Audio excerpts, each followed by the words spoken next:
Hello everyone, welcome back to the channel. Have you ever seen a website where you click a button and suddenly a pop-up appears without opening a new page? That pop-up is called modal. And the good news is with Bootstrap, you can create a professional looking model without writing a lot of CSS. So today let's understand Bootstrap model, why we use it and how its important classes work. But first, why do we actually need a model? Imagine you have a website and the user clicks delete. Instead of immediately deleting something, you can show a pop-up asking, are you sure you want to delete this?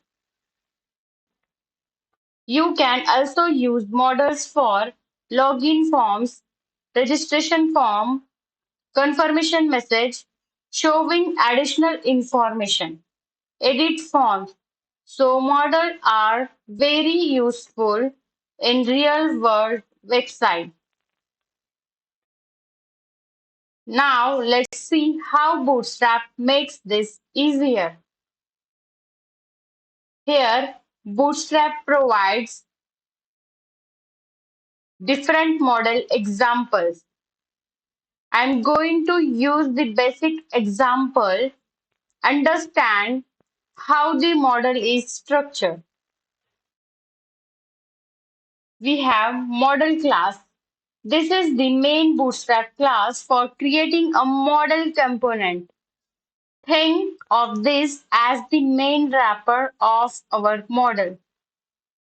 Inside it, we have modal-dialog. This class creates the dialog area of the model and help Bootstrap handle its positioning and size. We have model content class. This is the actual content container of our model. Everything we want to show inside the pop-up goes inside this container. Now, inside model content, Bootstrap gives us three useful sections. First, header. This is the top section where we usually keep the model title and close button. Next, model body. This is where we put the main content of our model. And finally, model footer. This section is normally used for action button like close, save changes, cancel or delete. Now look at this close button. It has btn close. Bootstrap provides this class to create the standard close icon. And here we have an important attribute, database dismiss model. This tells Bootstrap that when the user clicks this button, the model should be dismissed or closed.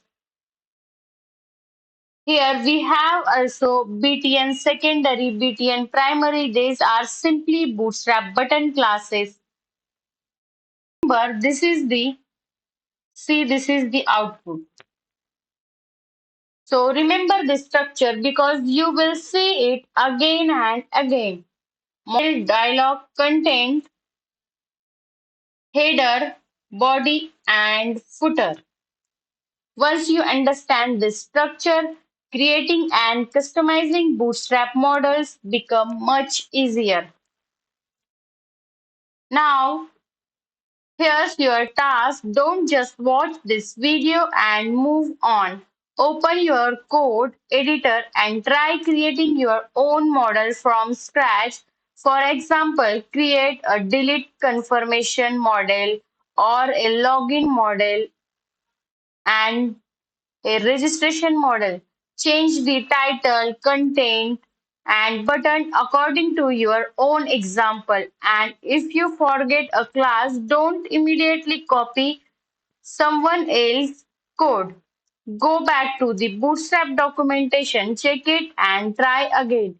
Because watching tutorial help you understand the concept, but building it yourself is what actually helps you learn. So make sure you practice what you learn every day. So today we learn what a bootstrap model is, why we use it, and how its main classes work. Remember the basic structure: model, dialog, content, header, body, and footer. Now it's your turn to create your own model. Don't just copy, practice, make mistakes, check the documentation, and build it yourself. If this tutorial helped you, make sure to like, comment, and subscribe for more beginner friendly Bootstrap tutorials. Thank you so much for watching this video.